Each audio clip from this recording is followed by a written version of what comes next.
Dostative la chaîne du peuple, tu peux se nommer et c'est quoi puis vous allez représenter les Congolais à chaque fois tu faire tourner cerveau na biso pour permettre de réfléchir, tu peux savoir la vraie information politique pour se préoccuper beaucoup la Congo démocratique. Tu as toujours na Congo central na mabela ba koko na biso, mabela mfumuki mbangu, mabela ba koko, tu veux qu'on se ressourcer davantage, hein? Que se ressourcer. Tu veux continuer tourner na biso na kati ya Congo central, esika puis tu kutana ba ndimi, tu peux ba depth ya nemo na semi autrement dit ba makesa. Nani o alobi ke o asali analyse pour dire que ne mwana se makufa ba makesa ba koma ba policier ba somba bango sans objet et puis ba sambela ka sous église et kangama. Quel journaliste eux a fait la analyse pour dire que RDC zali sous-occupé té topé RDC zali occupé té et pas ba paya. Tolongo la sentiment, tolongo la complaisance, tolongo la tribalisme, zala journaliste et patriote, zala journaliste ya mboka que vous avez la sentiment, tout ça la banalise par rapport à imer na ba sentiment, c'est désolant. Ngana ko kutana ba makesa, na constater comment est-ce que bango ba sambelaka, est-ce que bazo sambela ya solo? Na adresse ni bango ba sambelaka ngana kiti ba yambinga, soko zali pe journaliste et patriote kita ba yambayo, na défier tous les journalistes ya République démocratique du Congo. Na ko sala commentaire mingité, to kotana kati to constater, le lengeni ni ba makesa ba sambelaka. Est-ce que c'est le nom du Père, du Fils et du Saint-Esprit? Est-ce que c'est la je vous salue Marie? Est-ce que c'est la Nzambe ya Mukuna? Tu vas la Nzambe ya Renaissance? Est-ce que c'est la Nzambe ya Kakenza? C'est la Nzambe ya Denis Lesi? Ya Soni Kafuta? Tu vas la Nzambe ya Bakoko? Sans plus tarder, bolanda élément OM. C'est parti.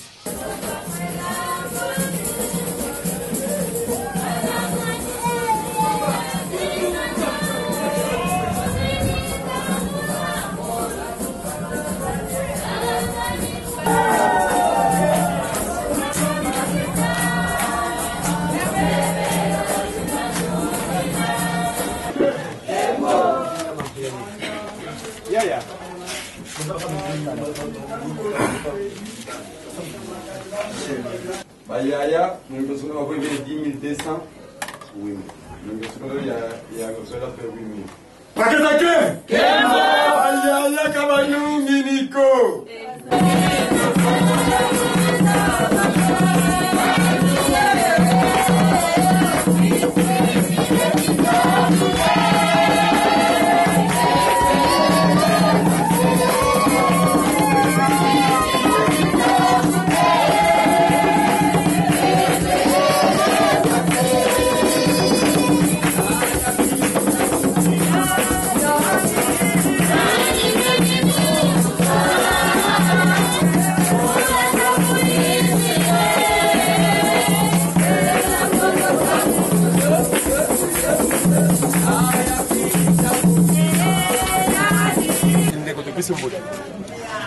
Mbote mtamundo nemba tamota kituba ma vurmu la bangongo tata vurmu la tunongongo mono mangongo tunongongo bamuto baya yenge keno yenge tamuta muntu beto twena bane Kongo tutata mananga tete vila mundinga yake Kongo kadi imwa mwana mwela wakanda deto mzode sikisa zimbanze mundinga yake Kongo ndeko o bisa biso yoko batsani na andewa obandeko balobi yoko batsani eloko na kobakisa ezabo biso tozaba makesa ya bonyako na yoki déclaration na bino ke ba makesa bondia ko basundula lingomba bakoma basoda balanda gouvernement oyo ya bamengizila biso wuta bukoko na biso toteka kamboka te toyebite combien oyo bukanamba ko kopesa biso po lelo biso toteka mboka ekoki kosimba ta mokolo moko te sirse bandeko nyonso oyo bazake bandeko na biso ya bakongo ozala na kasi ya ngomba ya bundia Kongo to libanda yeba ya onke kombo na yoka ka bundulia Kongo tutelema tubunila mboka petolonga yango jusqu'à ce que tokozwa indépendance ya Congo central mission ya mfumo na semi eza bongo kimbwanze ka losalu kimbwanze kimbeve kimbwanze ka mayala kilifoni to Kongo kayala muntu me bakololani nzevo ibonzo bobo dina mutamundu Matondo mbuta mafakala yenge mbuta voilà bandeko bazokolanda yo. Bon, ngana sana ebela ko lobate pour diaspora nyonso si bolandaki interview muta mafakala bomona kiango mais nazi question moko pa yaya Koko Madera bon yaya likamba ya Koko Madera wana ikomi kopesa confusion na mitema ya batu bandeko basangana kina basango na poto basango batamboli basangisi diaspora bazaki na réunion moko activité moko réunion moko à travail na bandeko diaspora na Bruxelles mais ezana mama moko Koko Madera azali moko ba makesa moko ba koko ya nkaka ne mwana semi atune mutuna moko très sage na rési to landaki ensemble na ye alobi boye basango bino bolobi ke cardinal Mosengo alobi tout ça la marche pacifique tout le temps na ba chapelet ou ba catholique ils ont mabete ils ont malamu logo le commandement na kati ya constitution na biso mais ndeko Madera tuni au cas où ba soda na ba policier na bazo beta biso masasi eke bandeko na biso bazo kokufa munduki ya moko soke kuei eke moko ba makesa alokoti yango réaction kozala nini azo yango ya bomba yango aki kopesa mon église catholique ou bien asala nango nini nde basango bayebisaki mama Koko Madera atuna ayebisa ba makesa bapesa réponse na kombo na question wana Mbuta Mavakala bon Mbuta Mosengo ngwidi misa mufo veleme na oluba na lingala po bo comprendre mwana muke kutu soko zwi bombo ata paquet biscuit pesi yango na maboko ya simba ki deja po yo zwango meza danger siko yo tikelinga munduki ngana osala na ngoni na kosalela yango ndenge yo zo salela me yo bandit yo bandinga yo kisoni tenga pona banda one loko no wana eza passe donc ngape na kosalela ngo epi a part wana tozana mususu pe tosalela kaeza weza naturel mais wana donc question kana lobiso ko pesi deja mwana muke biscuit ou bien bombo eza passe po yo zwango po tozongisa yango te nyonso te ko kendela magasin réponse na nga ya mwana de la ministre oyo soki munduki ekuei ekobete ko bonga bino te bon batu wana ona so ba balata ka bikoti wana rouge wana bayebi somo bayebi ata ekobeta biso ata ebeti na kopusa na ka pembeni ezo beta nga na zo ya kaka déjà donc yango kaka donc biso liti nini ona so le répéter ngo liti o muto akufa na nute na mokilo ezalaka te ata to kufi me biso ata moko akoyi to ya kaka to pusa to banga ka munduki te donc soki na poto bozana somo ka munduki ti lelo biso to meli déjà onga misini wana fo boluka bino to bomela ngo biso sito meli ngo munduki to banga ngo ti. Merci beaucoup na question de Koko Madera na kansi bozu réponse na ngo basango pe balandi na bokebi Mbuta Mavakala bandeko balandi biso batuni mituna balobi ke église ane mwana semi epanzana depuis mwana semi akufa kaka asi akufa église pe ekufa mais na kamo na kuti bino na réunion famille awa mega ola ko yebisa bandeko zona na biso à travers les mondes nini oyo ba makesa ba osala awa makesa tout partout boza boye ba ke tozala o ayebi ki Congo bien tozana mandanda soko yebi mandanda elobi nini donc population tout bozo mona to wuti mandanda tozana biso na kimpwanza do tozana biso à l'aise biso tozo sambela po na mona na mteke bakanga église moko boye esprit bakanga ka yango te bato bazo sambela yo ko kanga bango ndenge ni to bomi mutu te to kati mutu te to koti nde tozo sambela baloba na biso bozala ta na zamba bozala ta na ndako yango tozana biso na kata ndako to sala mandande ekosila te ata yo lobi ato ya te bona bandako na chambre na wana ko sambela te awa tito tipo moni bo bakosa bino te to panzana te bit fumu mwanda semi alakisa biso nyonso oyo atayaz na minto asana exil bongo biso to sambela te biso to sala o to alakisa biso maître ça alakisa élève ba élève be fo badumuka. Merci beaucoup. Yenge Mbuta muntu munu kumwa munenganga mayala dia mefuru kazi Kongo sidia mefuru kazi Kongo ina mungeni kasi mute baya yenge keno yini na nkengi kinwani kine mwanda semi munu iyuba batunwana yetango fori wo mumbanda kisanto mujamuri nwani na tieti mwidi bali dibambula kutango fori una kabla tako wake basura ba mune mwanda semi alo baba kaba kuna polisi eske yani kutu bedo mashima dentere kutu tunga me wundo kada ndari kufuta kuno ngisi muna ke polisi kwa mzika po beto tulisa trairi Kongo kuno tubagila Kongo fedilo ata basili ke tibo beto Kongo muna Kongo kaka ata bese do machine ke batunika kasuka kumika buna Kongo muna Kongo kanga deja tunwane tango for katubanga adia katima buna matezolo kaka matezolo yani tako sokumbanza kisantu kakijila mwana kwata kusisi bora message yanda fila message mebeta message bebe tukajila mambo dimboti kana ni president kabla tatu kana katobele jila mambo dimboti kazaya ke match ni ya nini meni na bongangi sutubula bongangi ma prolongation masili donc prolongation de sutubula bongangi yedi na makede mawe mara ko yeba diaspora ba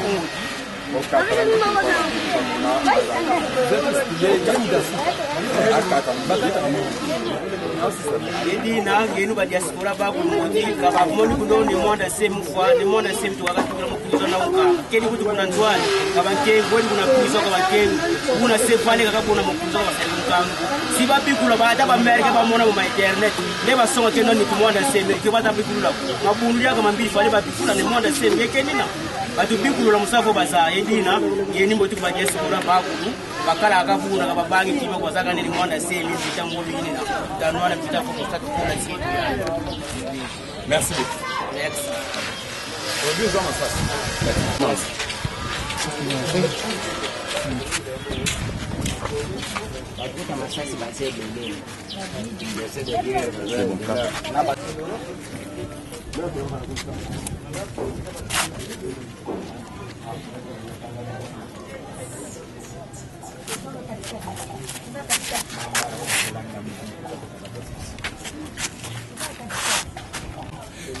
et c'est maintenant que nous Congolais tout na poto à travers le monde tout s'engager dans musala pour la vraie information politique pour occuper République démocratique du Congo. Encore une fois, tous en acteur continuer tourner na biso na province ya Congo central topé ba Congo pour na na base ya Némona Semi, autrement dit longi pour na mission d'azali kaka prophète politique ya République démocratique du Congo. Bientôt une année depuis situation topé ba désagrément comme qui Azaki victime à dossier X, Y, Azaki interprété, nous avons une interprétation, mais un journaliste, c'est celui qui sait affronter ou faire des dessins sur le terrain pour avoir la vraie information à source pour diffuser à son temps afin que l'opinion Bandeko Balandarabiso bazala éclairée. Nazali vraiment entouré na Bamakesa ya Bundu Diamayala, hein? Lelo vraiment naza l'effort au kutana moko ba responsable ba makisa a se présenter nazo pese déjà maloba mote moto le violon mama kisi na ngo misi Congo le violon tata longo Congo mwana de tata mwana de mama savo mon beni mo kisi la kesi ngo. Voilà motuna liboso vraiment na la direct bandeko bazali confi balingi bayeba ne mwana sema kufa bakunda e wapi cimetière ne mwana sema ezali wapi. Donc c'est bon. Ce qu'on lui voyait la vérité, on a vérité la source. C'est comme ça qu'il y a une source. Tout le temps information parce que tu as mis trop. Ne mwana sema basomba qui dans basombié babimise na prison le 17 mai, jour de la libération de ba libérer l'issue d'avantage et puis ba qui ko enterrer quelque part. Tu y es pas na yo, tu y pas marquer ça, tu vois la vraie information na source. Tombe na ezali wapi. C'est ça. Ce qui dit autour la biso tombe na c'est qu'il faut préciser les morts. Biso to biso les morts ou pas. Biso po ndando soka yebisi ongola sa malade mendimele po bango ba fana na mai siko biso na mfumo na tsebo moskwandi biso to yebisa yo mfumo na tseba kufa kufate ce qui bino boyebi ki akufa attendez po kolo yeso akufa ka sima mikola ya ko sekwa attendez aussi mfumo na tsema sekwa mais pour na biso mfumo na tsema za kufa te. OK, c'est ce que nous retenons que mfumo na tsema za kufa te. Voilà, mfumo na tsema za kufa te to yé pas na yo vraiment un des responsables ya Kata Lingomba mwana tsema azate aza sur place mais élément de preuve ne n'accepte pas Bandeko pour que s'assurer davantage qu'il n'est mon ancien Nazali bel et bien. OK, ozoyo kabisonné ozo kabiso ça la vérité en base. Poété pour moi Nanseni depuis que évasion seulement qui na prison Mankala à Saliba point de presse et belé dernièrement autour la vidéo mo kali kisango na ba réseaux sociaux bolandi. Mais le temps où il y a ça ko bimawana à Lobakini on m'a arrêté injustement et j'étais en prison. Je suis sorti de la prison et emporté plus de 4000 prisonniers et je suis devenu non visible au commun des mortels. Mais Isaïe, lo que ça kosalema biso soki bino bozali komona yango kaka bongo bongo mais biso ça ko kamona biso te kadim fumu ki mango bikla defo ngauza toto asupa sina supa bino bokomi makasi na technologie bochela ka drone libosanda kunaye bozala ba satellite kasi bomona suka zali wapi po azala suka ndako na ye bo bango mona yete lelo yo yepe azali mais bino za ko mona yete pour la relaxer ngauza toto asupa sina suka mais il est vivant. Il est vivant, ne monasi mazali vivant, izali malobaya, moko ya ba kambia, Kata Lingomba ya Bundu Diamayala. Mais monasi mazali vivant, comment c'est possible bozo collaborer na pouvoir? C'est qu'il y a un problème. Monasi Mili se dit opposant, monasi Mivazo Luka, monopole, il y a Congo central, monasi Mivazo aussi na départ, il y a M. Joseph Kabila, car il y a monasi Miatindi, Papi Makenzo Loazaki, un de ses collaborateurs directs, na Kata gouvernement, il y a Joseph Kabila. Comment expliquer? Ok, c'est bon. Mais oye bien que les politiciens sont matérialistes. C'est ça la différence. Fumouandanseni, quand il réfléchit comme tout autre politicien mondain, vous allez le comprendre. Pour Moni, pour Komika Kapé, na vision moko binonaye. Mais quand a commis qu'on raisonner en tant qu'un politicien teinté de spiritualité, beaucoup comprendre pour la Erwana, comme il y a Bisma Zulu. Là, on a l'inspiration du ciel. Papi Mantezolo, c'est qui? Mais Papi Mantezolo, Azam Moto, il y a côté la partie Bedem. Elle a côté la partie Bedem.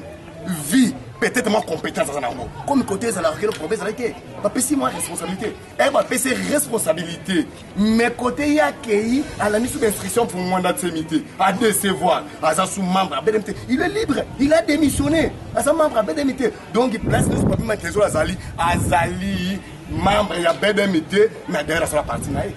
Parce que nous sommes Papi Mantezolo Azali membre à BDMT, mais toujours autant des clients, Papi Mantezolo on a un nom en on a un Bundudia Mayala, ils ont publié partout. Papi Mantezolo a aussi tourné dans l'os. Papi Mantezolo, nous avons une chaîne, il y a télévision tout ça une fois, l'équipe na magazine Moroboé à Tingi Mutazola, Wazali, n'a évité conseiller, naïe, proche collaborateur naïe, pour qu'il aille contredire ma propos dans biso. Que dire pour dire que ne mon ancien Mazali sérieux que yé Mutazola aller devant ya Bundudia Mayala. Mais tu es pas la mino à la source. Pour le banalisme des contraires, alors on ne sait pas, au type de la confusion. Pourquoi expliciter comment fait que Bandeko va dans la confusion et que Nabango va voir la précision. Moi, je vais vous dire que beaucoup parlaient de Papi Mantezolo, c'est lui glorifié. C'est un peu tout la question au sous. Papi Mantezolo, c'est un traître. À quoi sert le Awa pour le moment Papi Mantezolo? C'est un traître. C'est un traître, Papi Mantezolo. C'est ce que vous allez retenir. On ne peut pas passer le temps pour parler de Papi Mantezolo. C'est un traître, c'est ce que vous allez retenir. Mais parlons de Nemouandatseni. Comment voulez-vous dire que Nemouandatseni collabore avec le gouvernement en place? Vous allez me dire, peut-être, ou comparer, ou me dire seulement un opposant politique congolais qui a subi les sorts comme Nemouandatseni. On est allé envahir la résidence de Nemouandatseni et peut-être abîmer tout ce qui était dedans. Hein? Donc, vous Nemouandatseni a Tongi pendant 35 ans. Abîmé. Envahi. Maté, ça n'est pas pour bien. Bakangi bango basala boloko biso na keta Céline oyo tuzala ba eba kufi tuzala ba basaki ba bimika sikona boloko parler de cette collaboration nani opposa moko ayako sibi basoro wana ofumwa na tsema soko sibi comment collaborer baso sala gouvernement oyo parna kota na biso abele mesap quand on dit Mantezolo c'est un traître azape moi minime na point na biso ce qui net yé Mantezolo ba juillet pour la membre ya parti bedem na point oyo mfumwa na tsemi na point wa bedem allez Papi Mantezolo représenter ni c'est un traître donc na gouvernement oyoyo na makamuni samboko bede maza représenté té pour moi na maza représenté té au contraire il a prôné na makamu oyoyo la transition pour les loto keneboye il a beaucoup prôné mais on lui a payé par la monnaie de singe il a cessé de répéter bon collaboration nini na kansi bosi réponse na ba ndekoni sur se déranger qui par rapport à sujet ya relation Papi Mantezolo positionnement na katia par rapport à BDM aussi par réponse présent. En absence de mon ancien, comment est-ce que vous avez organisé présentement dans Katia, les combats politiques, il y a Bundu, il y a Mayala. Ok, ça c'est bon. Au moni, pour moi, dans ces minutes, qui a un politicien différent d'un politicien ordinaire. C'est-à-dire, il est un politicien teinté de spiritualité. C'est un homme de Dieu que vous n'allez pas comprendre. C'est un prophète que vous n'allez pas comprendre. Alors, vu la spiritualité, aïe, baka que un mois donné, on a la période autosali. Alors, na koyeba yeki to comme na période autosali, nyonso a planifié bien avant. To sala maté ya ndenge na bi ndenge oya pesa biso que na telle période vous allez vous comporter de telle façon. Na telle période vous allez vous comporter de telle façon. Période oyoyo beto de bikavo tandu kanzo mono kena kami tantu meto. Tantu meti soma ba bena Congo. Donc ngonga moko ezali que biso sa persécuté. Alors pendant ce temps dans une manière où il faut vivre, selon son inscription, après son inscription déjà bien avant.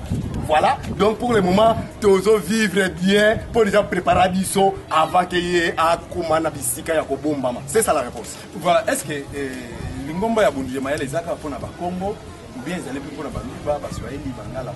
Est-ce que vous allez vous représenter à travers la République? Ok, place Wana, tu l'as toujours, tu rectifier, tu soumis à Fiodé. Bundu Mayala, quand vous dites église de la Bénédiction, ça représente. Non, Bundu Mayala n'est pas une église. Bundu Mayala, c'est un parti politique. Il y a un tourné. Est-ce un parti politique quand il y a Congo ou bien la tribu Moussouspé et les concernés? Les partis politiques étant Molaka, selon les normes, il y a mis la constitution. Sur aucun article, j'espère 140 la constitution, et sur ça fonctionnement dans le parti politique, il y a un peu de Mayala sur Tambola Nango. C'est-à-dire, dans Bundu Mayala, on ne fait pas peut-être la discrimination au yobo. On est libre de s'adhérer. On est libre. Libre de s'adhérer. Sauf que Nagichasa, secrétaire général adjoint, il y a Bundu Mayala, Azali Mukongo, Azamungala. Un Tozala qui est conseiller, il y a en sa matière de sécurité. La sécurité en Fumouana, alors qu'il Mukongo, à Kofi Kalamingité, Moutalichuba.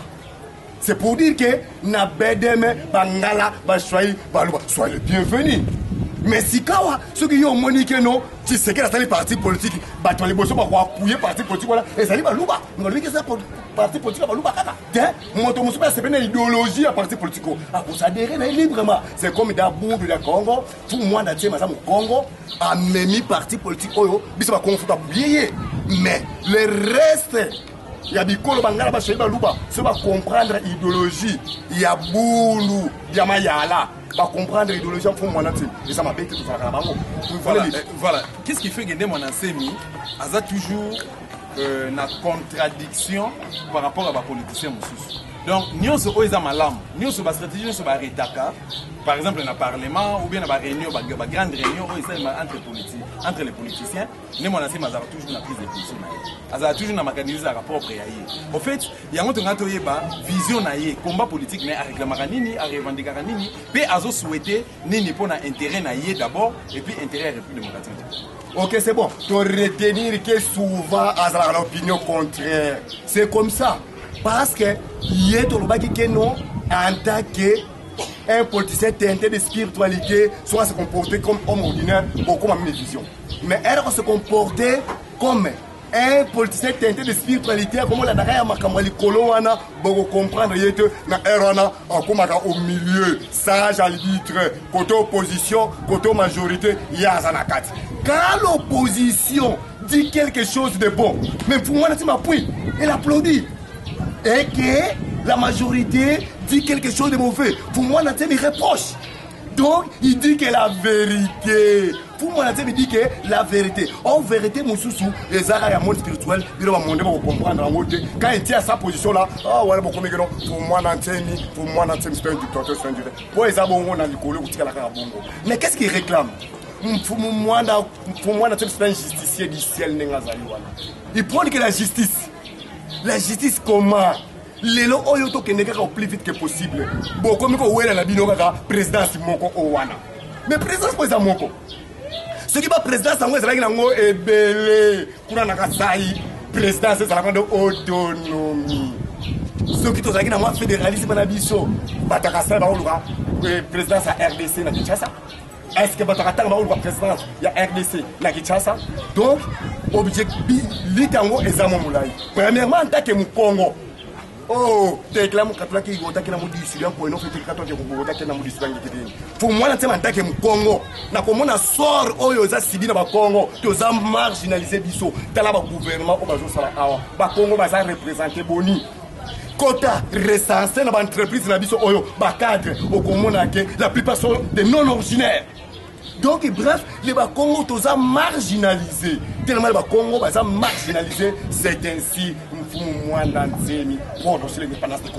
c'est un droit, parce que l'ONU reconnaît les droits de tout peuple à l'autodétermination. Nous sommes marginalisés. Voilà. Là, c'est en particulier en tant que Congo. Mais en général, en tant que Congolais, nous disons ça, sauf qu'il peut par province, fédéralisme, modèle américain. Trouver la mission RDC et président Simoko Kinshasa, c'est ça. Est-ce que c'est possible en RDC? Pourquoi pas si l'ONU reconnaît les droits de tout peuple à l'autodétermination? Tout le monde va payer belé les lots et comme indépendant. Soudan est comme indépendant. Pourquoi pas les Congo? Pourquoi pas les Congo? Kosovo.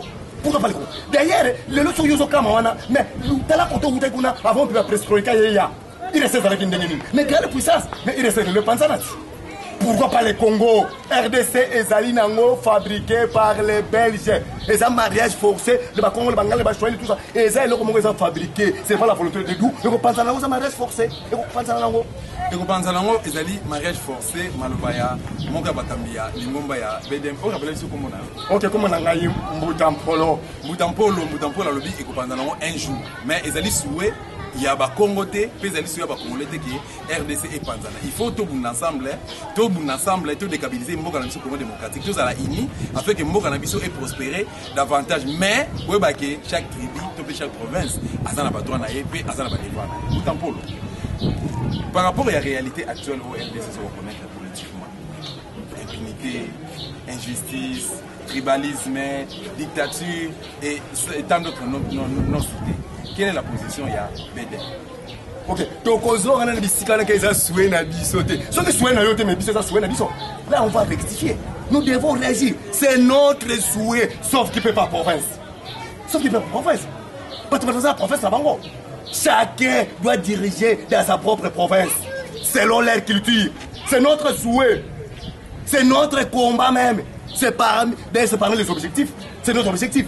Donc, fédéralisme modèle américain. Nous avons ça souhait na bisote unité. Unité, voilà, mais c'est la foutaise. Les lois, ça pérode la grâce ensemble, mais grâce ensemble, chaque ensemble, et ça autonome.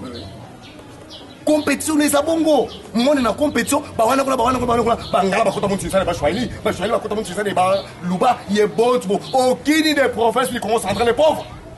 Ce qui yo lobby keno ezaka ka souhait na biso te idée ka ka biso moko place wana elle ba kocha yo mungala moko boye au diriger RDC mon puto diriger quand on a 32 ans azota la kaka vision na ye kuna pa bangala akomongisa bande kuna bangala ndenge nini azongisa ba Congo sima ta ça pour expliquer yango lelo oyo to moni yango comment on est marginalisé mais ce que ça qui batuna ba tukuna ba se diriger na bango il reste la beauté province na biso Congo central et cette province moteur province la biso oyo mais tout ça la province justement tout ça la province de Congo central tout ça la Jacques Mbaka c'est le Congo nous avons un leader comment dire un gouverneur qui est au Congo.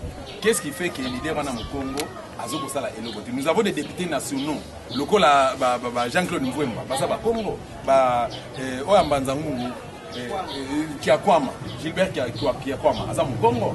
Et ça manque à volonté de la part de la bisoté.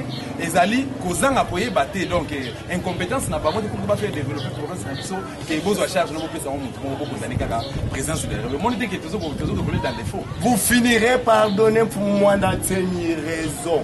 Aujourd'hui vous parlez Jacques Mbadou, vous parlez de Kiakwama, vous parlez de ces gens-là, mais mon Congo contre le peuple Congo.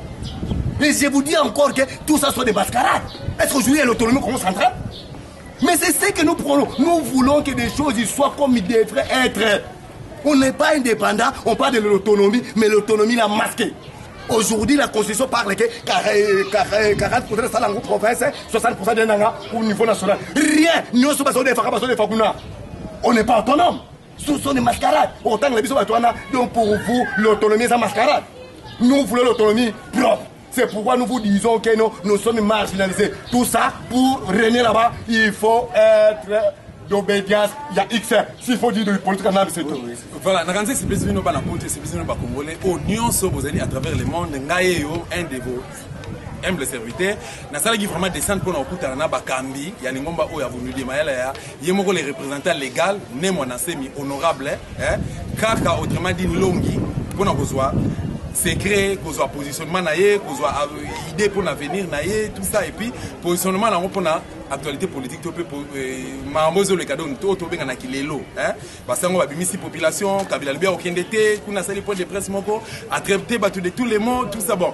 Position à mon assez mes akindé tout peut BD mes akindé nasi bino boyoki, dans un commentaire mille on va s'arrêter dans soutenir toujours combat ya ba congolais, combat ya ba makesa. Koko Madera, Chimbila Congo, Bamakesa News, on a payé surtout résistance, tous ont assimilé, tout continue pour déstabiliser. Moi, on a vu Congo démocratique. Merci à Manassé, ou à ce que vous avez merci à Bamakesa News, merci à Congolais. Nous vaincrons. Go! Go! Petit Nanga Manassé, qui vivra verra. Qui vivra verra, Ngayeyo, Naba Makesa, Ngayo na l'église, Bundu de Maël, Nemo Nassé, Minana, qui est Nemo Nassé Makufa.